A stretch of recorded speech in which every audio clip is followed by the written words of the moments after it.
장 12절부터 20절의 말씀을 가지고 삼손 아내를 통한 교훈이라는 제목으로 하나님의 말씀을 같이 묵상합니다. 어떤 차량이 신호 위반을 했습니다. 그러자 경찰이 따라와서 운전자에게 면허증 제시를 요청했습니다.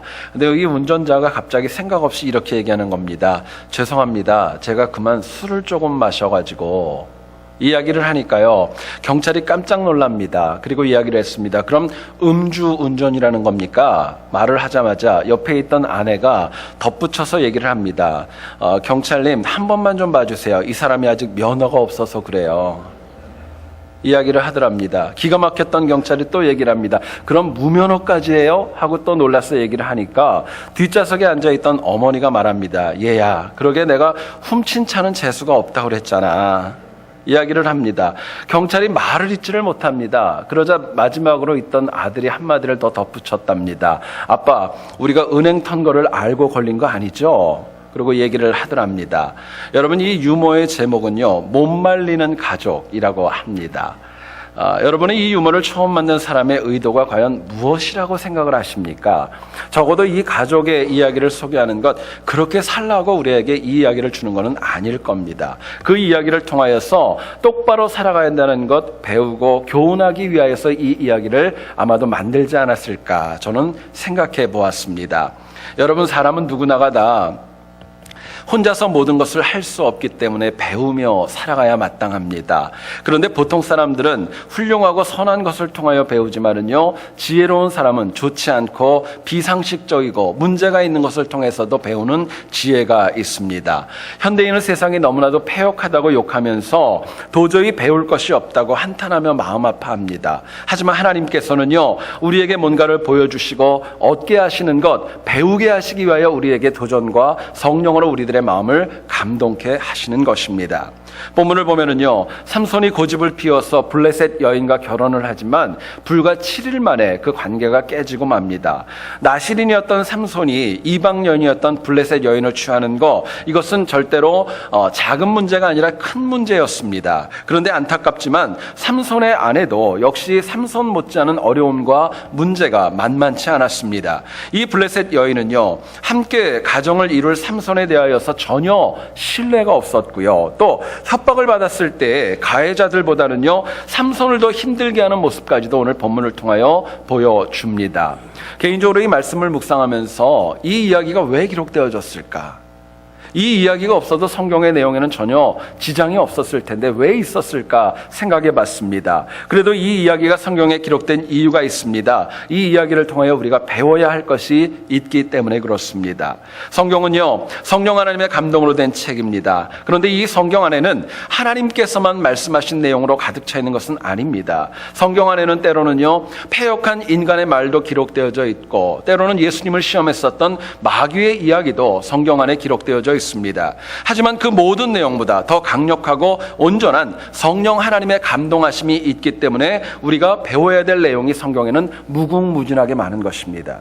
오늘 본문을 통하여서 이 삼손 아내의 모습이 분명히 그릇되고 틀렸지만 그녀를 통하여 우리가 과연 무엇을 배워야 할까? 하나님 주시는 메시지를 같이 한번 나누어 보기를 소원합니다. 첫 번째로 생각할 것은요, 신앙인은요, 응답받기까지, 하나님의 응답이 있기까지 간구하는 그 지혜 배울 줄 알아야 됩니다. 당시 블레셋의 결혼 문화를 보게 되면은요, 결혼식 잔치가 있는 7일 동안에 서로 수수께끼를 내면서 흥을 돋우는 그런 관습이 있었습니다. 여기에 삼손은 그들의 문화에 맞춰주면서 딥나로 오는 가운데 죽였던 그 사자로 인하여서 블레셋 사람들에게 수수께끼를 내게 됩니다. 하지만 수수께끼가 철저하게 개인적인 체험으로부터 비롯되어졌기 때문에 어느 누구도 그것을 도무지 듣고 짐작도 못했고 답을 찾을 수가 없었던 것입니다. 그리고 시간이 지나니까 오늘 본문 16절을 보니까 이렇게 나와져 있습니다. 16절을 한번 보시죠. 삼손의 아내가 그의 앞에서 울며 이르되 당신이 나를 미워할 뿐이요 사랑하지 아니하는도다. 우리 민족에게 수수께끼를 말하고 그 뜻을 내게 알려주지 아니하도다 말씀합니다. 삼손의 아내가 삼손을 몰아붙이고 정말 강요하고 힘들게 했던 이유가 있습니다. 수수께끼를 풀지 못하면은 블레셋 사람들에게 당했던 협박이 현실화되기 때문에 그랬습니다. 블레셋 사람들은요, 이 여인에게 수수께끼의 답을 알아보지 않으면은 너뿐만이 아니라 너희 아버지의 집을 불살라서 태우겠다고 협박을 했던 것입니다. 여기에 겁을 먹었던 삼손의 아내는 삼손 앞에서 울면서 답을 달라고 강요하게 되었고, 결국 수수께끼의 답을 얻은 다음에 자신과 가족이 불타는 것을 막을 수 있었던 겁니다. 여러분, 일반적으로 블레셋의 결혼 예식은요 7일 동안 이래 동안이나 지속되어졌다고 합니다. 그런데 삼손의 아내는 잔치 나흘째부터 삼손에게 수수께끼의 답을 묻고 또 묻게 됩니다. 이유가 있다면요, 자신과 가족들이 불사름을 당할 수 있다는 두려움과 절박함이 자꾸 마음을 강박하게 하고 그 마음을 압박을 했기 때문에 그렇습니다. 생각해 보시죠. 협박은 선한 거 아닙니다. 편법도 선한 거 아닙니다. 공평하지 못하고 공정하지 못한 방법으로 수수께끼를 푸는 거 악한 것이었지만은요, 결국 이 여인은 수수께끼의 답을 온전하게 얻게 되는 것을 저희들에게 보여줍니다. 여러분, 저는 이 말씀을 묵상하면서 이 여인의 태도를 우리가 하나님께 드리는 기도로 적용을 해봤습니다. 오늘 우리는 삼손의 아내와 같이 응답받기까지 구하지 않을 때가 얼마나 많이 있는지 모릅니다. 많은 신앙인들이 기도하지만 응답받기까지 간절함으로 구하고 또 구하는 경우들 너무나도 드뭅니다. 이유가 있다면 그만큼 기도하는 데 있어서 절박하지 않은 겁니다. 꼭 응답받기를 원하는 마음이 너무나도 부족하기 때문에 그렇습니다.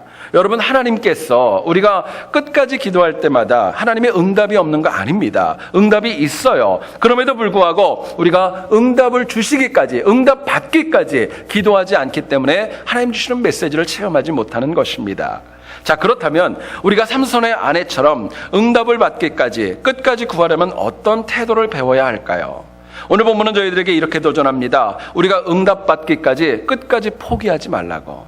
기도하고 응답받기까지 포기하지 말라는 것, 이 그릇된 여인을 통하여 저희들에게 하나님 가르치시고 배워야 된다고 도전하시는 겁니다. 여러분, 본문을 보면은요, 잔치가 사흘째 지속이 되었습니다. 아무도 삼손의 수수께끼를 풀지 못했고 짐작도 하지 못했습니다. 그러나 결국 블레셋 사람들이 나중에 보게 되면은요, 굉장히 의기양양하게 자신 있게 삼손을 불러다 놓고 얘기를 합니다. 단 것이 꿀이고 강한 것은 사자이고, 마치 눈으로 본 것처럼 이 삼손의 수수께끼를 풀어내는 것을 보여줍니다.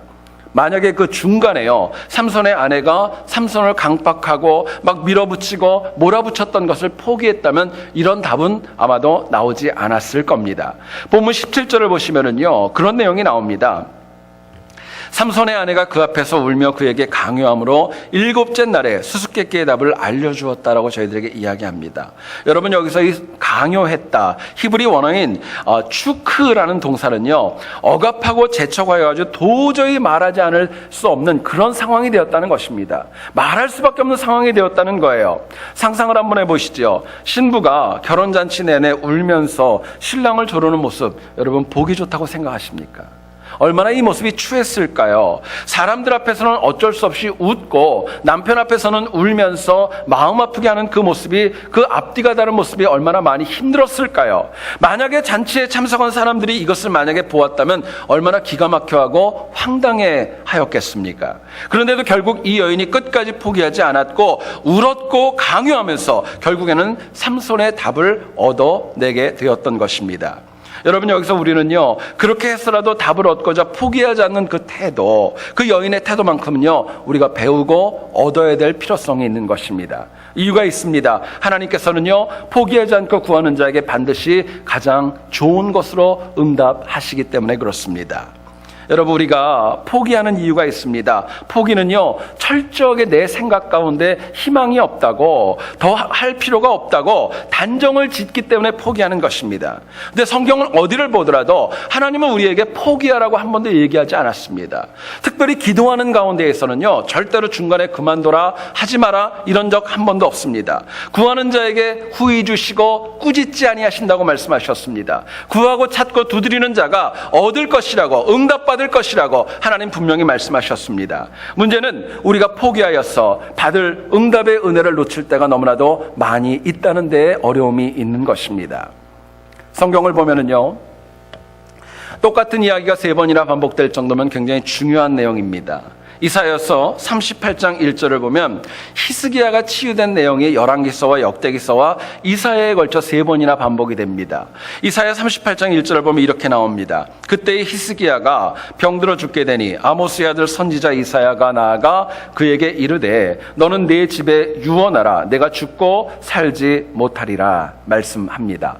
여러분, 당시 이 말씀이 기록되었을 때를 보면은요, 히스기야에게는 가능성보다는 불가능이 더 많았습니다. 어떤 길이 열리기보다는요, 막힌 것이고 밝음보다는 암흑과 어두움이 가득했던 것입니다. 생각을 해보시죠. 성경은 얘기를 합니다. 히스기야에게 병이 있었는데 작은 병이 아니라고 얘기를 합니다. 죽을 병이라고 얘기를 합니다.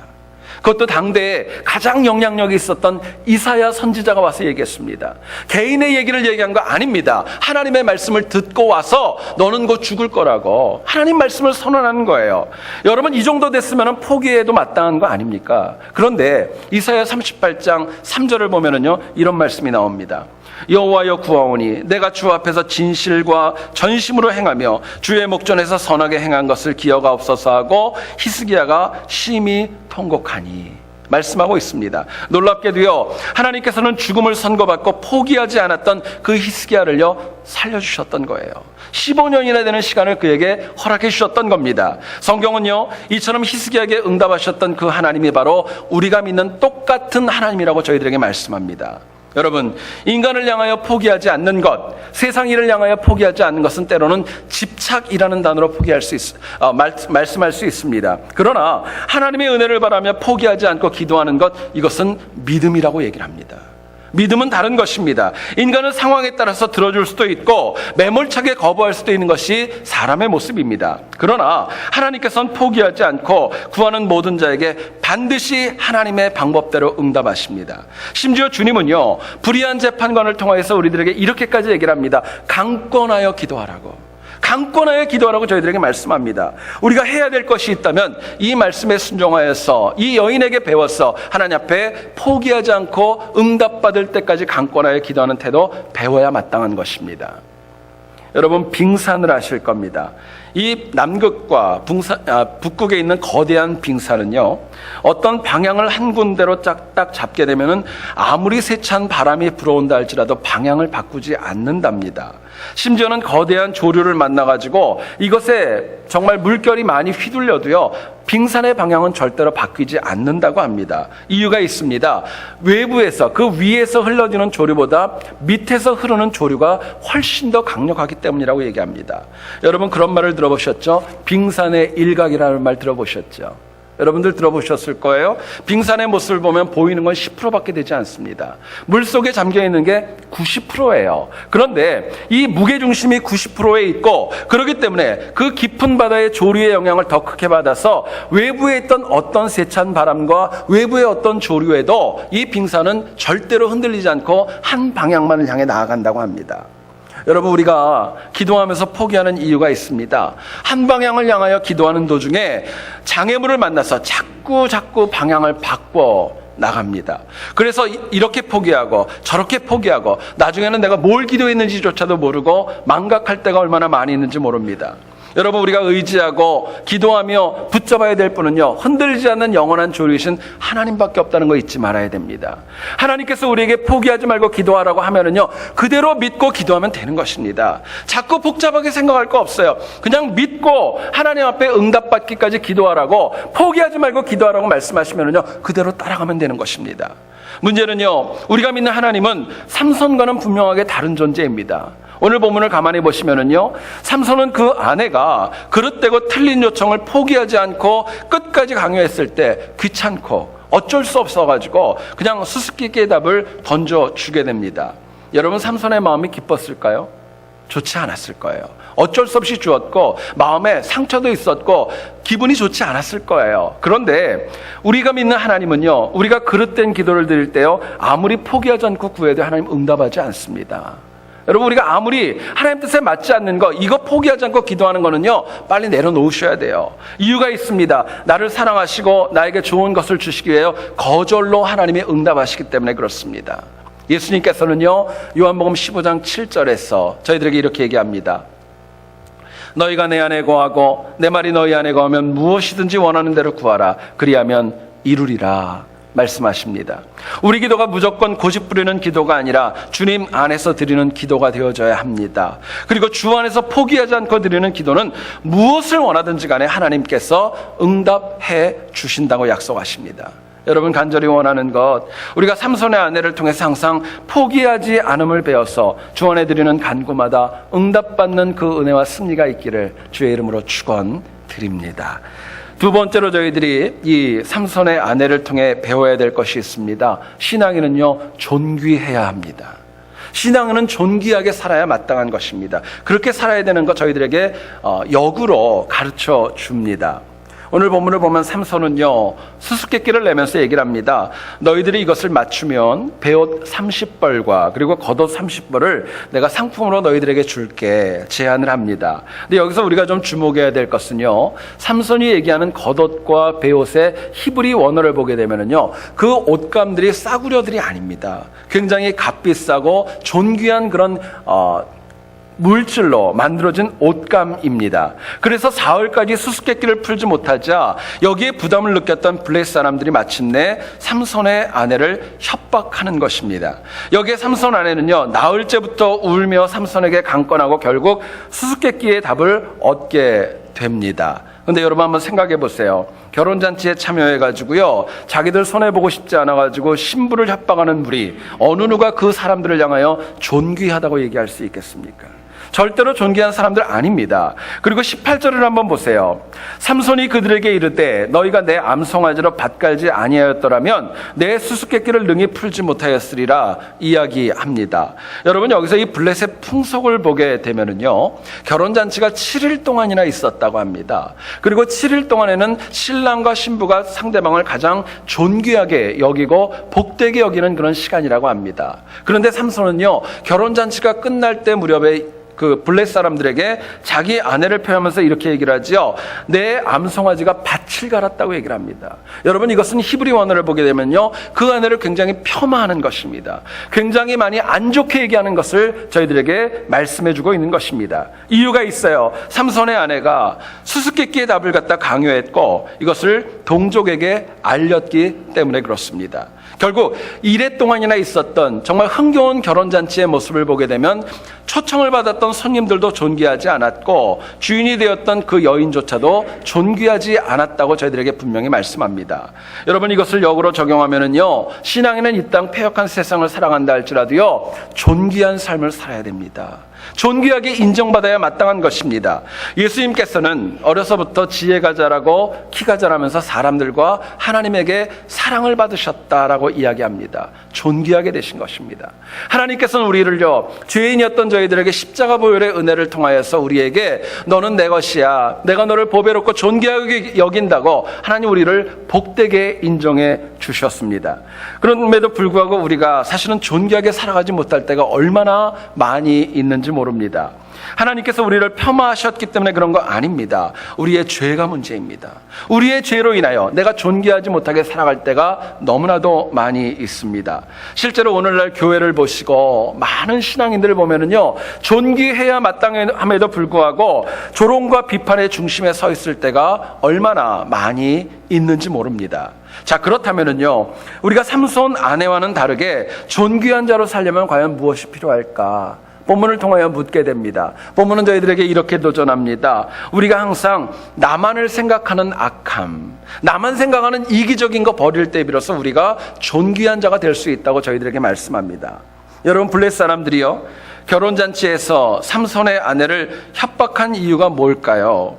결혼잔치 후에 수수께끼로 값비싼 옷을 갖다가 지불해야 되고 사야 되고 책임지는 거, 이거 싫었던 겁니다. 그러고 싶지 않았던 거예요. 철저하게 이런 마음이 있었습니다. 왜 내가 손해보는 일을 감당해야 되느냐? 이 마음이 너무나도 강했던 겁니다. 이 마음은요, 블레셋 사람들뿐만이 아니라 삼손의 아내도 마찬가지였습니다.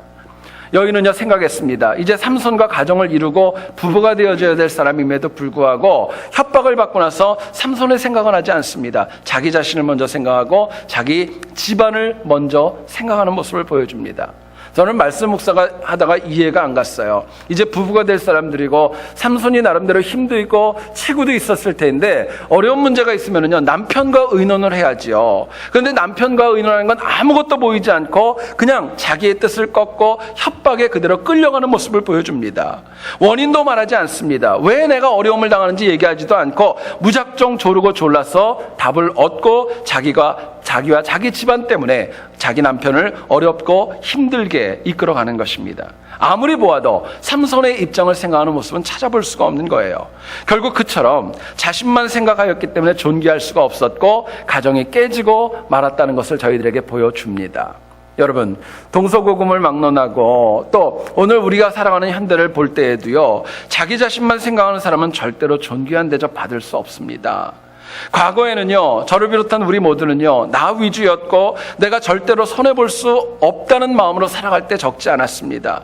타인이 어떻게 되든 말든 상관하지 않고 내가 잘 먹고 내가 잘 살면 그것으로 만족할 때 분명히 있었습니다. 물론 사람마다 자란 환경이 다 다르고 폐역한 세상을 바라보면 그럴 수도 있겠다고 하는 그런 이해는 할 수 있습니다. 그런데요 하나님을 믿는 신앙인이라면 예수 그리스도의 십자가를 통하여서 거듭난 신앙인이라면 자기만 생각하며 살아가는 것은 절대로 신앙인다운 삶이 아니라고 저희들에게 말씀합니다.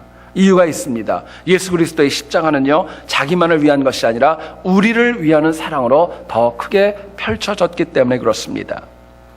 여러분, 그런데 현대인은요 신앙인조차도 항상 나만 생각하고 내 위주로 뭔가를 되어지기를 원하는 그런 이기적인 모습이 얼마나 많은지 모릅니다. 내가 타인에게 맞추어주고 양보하면 내가 바보처럼 여겨져요. 그러나 누군가가 나에게 맞춰주면요 나는 존귀한 사람이 됐다고 스스로 착각을 하는 겁니다. 그런데 이런 생각으로 인하여 절대로 내가 존귀하게 되나요? 사실은 그렇지 않은 겁니다. 최근에 저희들이 새벽 기도회 때 사무엘상을 묵상을 합니다. 엘가나에게는 2명의 아내가 있었죠. 한 명은 브닛나였고 한 명은 한나였습니다. 처음에는 자녀가 있던 브닛나가 자녀가 없었던 한나를 격동케 하여서 한나의 상처가 적지 않았습니다. 말씀을 가만히 묵상해 보면 브닛나는 자기 입장만 생각했던 거예요. 자기만을 생각했기 때문에 자식이 없었던 그 한나를 전혀 생각하지 않고 아프게 하고 격동케 하고 눈물 흘리게 했던 것입니다. 근데 여러분, 만약에 한나도 역시 자기만을 생각했다면요 결과는 달라졌을 겁니다. 만약에 자기만 생각했다면 회막에 가서 조용히 기도하지는 않았을 거예요. 성경을 보니까 엘가나가 브닛나보다는 한나를 더 사랑했다는 말이 분명히 있지요. 만약에 이 한나가 자기만 생각을 했다면요 브닛나가 자기를 힘들게 했던 거 남편에게 얘기했을 것이고 그것으로 인하여 가정이 평지풍파가 일어날 수도 있었을 겁니다. 근데 그렇게 하지 않았어요. 여러분, 한번 성경을 보시죠. 자기만을 생각했던 브닛나, 그러나 모두를 생각했던 한나, 과연 어떤 인생이 하나님 앞에서 존귀하게 되었습니까? 저희들이 분명하게 구분하고 찾을 줄 아는 지혜가 필요합니다. 여러분, 하나님께서는요 나 자신보다도 내 주변에 있는 사람들, 내 주변에 있는 영혼들의 그 영혼들을 돌보고 챙기는 영혼들의 삶을 복되고 귀하게 인도해 주시는 겁니다. 사도 바울이 자기 자신보다 이방인을 회심시키기 위해서 희생하고 헌신했을 때 그 인생이 얼마나 복되고 존귀하게 되었습니까? 예레미야가 정말 남유다의 말기 그 시기에 나라가 망한다는 소식을 듣고 사람들에게 박해를 받았음에도 불구하고 희생하고 헌신했을 때 그 인생이 더욱더 복되고 존귀하게 되지 않았습니까? 어리석은 인간의 특징이 있습니다. 내가 내 것을 챙겨야 된다고 생각해요. 내 인생은 내가 챙겨야 된다고 생각하지만요 사실은 그렇지 않습니다. 비록 손해가 되어도 타인을 챙길 때 하나님이 챙겨주시는 인생이 더 복된 겁니다. 그게 더 승리하는 길이에요. 여러분, 오늘날 사람들을 보면은 서로를 존귀하게 여기지 않습니다. 서로를 챙기지 않고요 나만 아는 모습이 얼마나 많이 있는지 모릅니다. 얼마 전에 어떤 칼럼을 보니까 참 재미있는 기사가 있어 소개합니다. 여러분, 미국의 부부들은요 그들의 삶을 평생을 갖다가 알파벳으로 표현을 하면요 U자형이라고 합니다.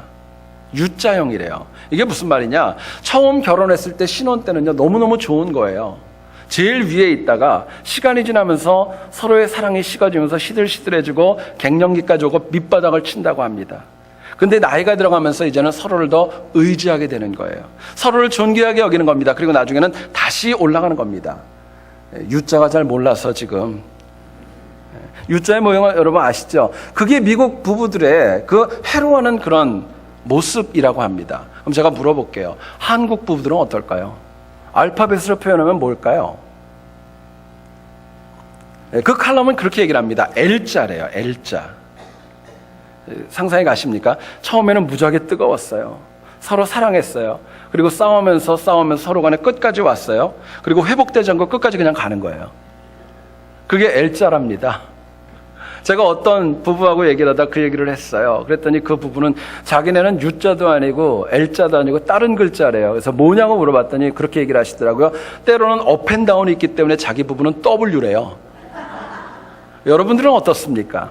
여러분들은 U자예요? L자예요? 아니면 W입니까? 한번 생각해 보시죠. 여러분, 서양 부부들은요, 시간이 지날수록 서로를 챙기고 살피며 부부가 함께 존귀해 가는 것입니다. 그런데요, 물론 다는 아니에요. 다는 아니지만 많은 한국 부부들은 처음에는 서로를 굉장히 존귀하게 여기며 가정을 이룹니다. 그러나 시간이 지날수록 자기만 생각하고 타인을 배려하지 않는 것, 이것이 나도 모르는 습관으로 굳어지는 겁니다.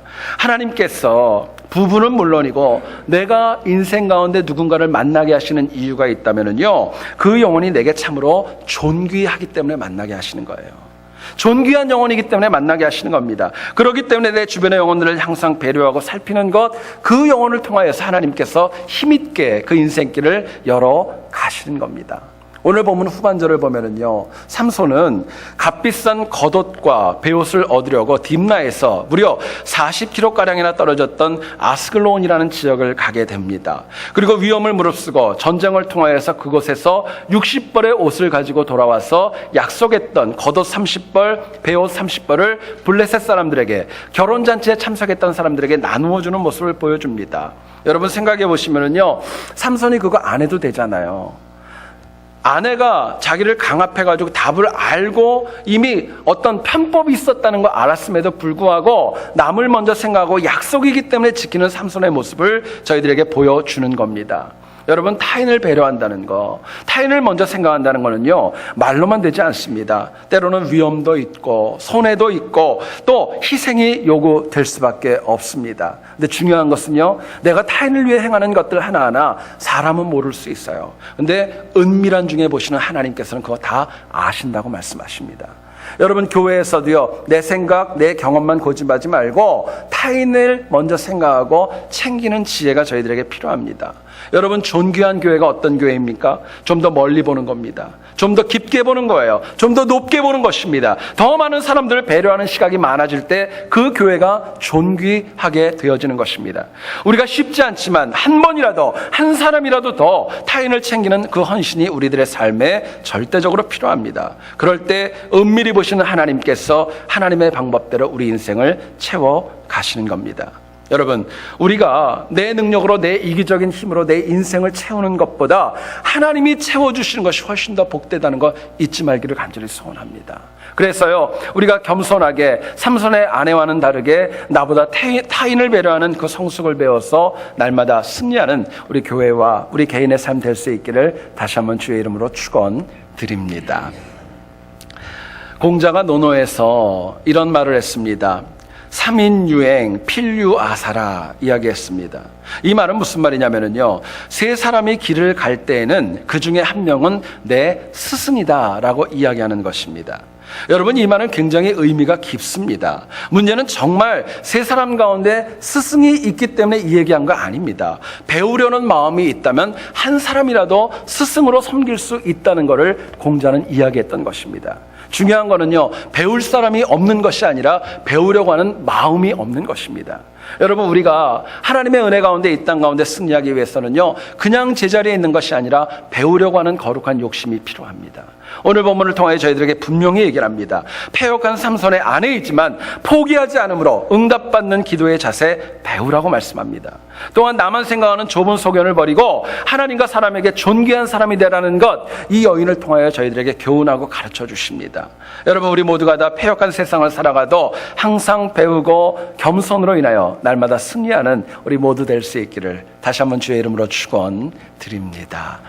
우리가 이 시간에 같이 하나님 앞에 찬양하고 기도하는 시간 가집시다. 우리 마지막 했던 찬양입니다. 주 임재 안에 우리 같이 찬양하시고요. 저희들 기도하는 시간 가졌으면 좋겠습니다.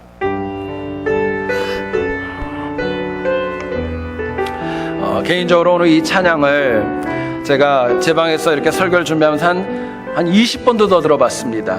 너무너무 마음이 뜨거웠어요. 주님 한 분만으로 만족하겠다는 거. 여러분, 그 마음으로 우리가 이 찬양을 드릴 때 뭘 통해서라도 배울 수 있는 지혜가 있겠다 생각이 들었습니다. 우리 같이 이 시간에 고백하는 마음으로 같이 찬양하기를 원합니다. 내 모든 것 나의 생명까지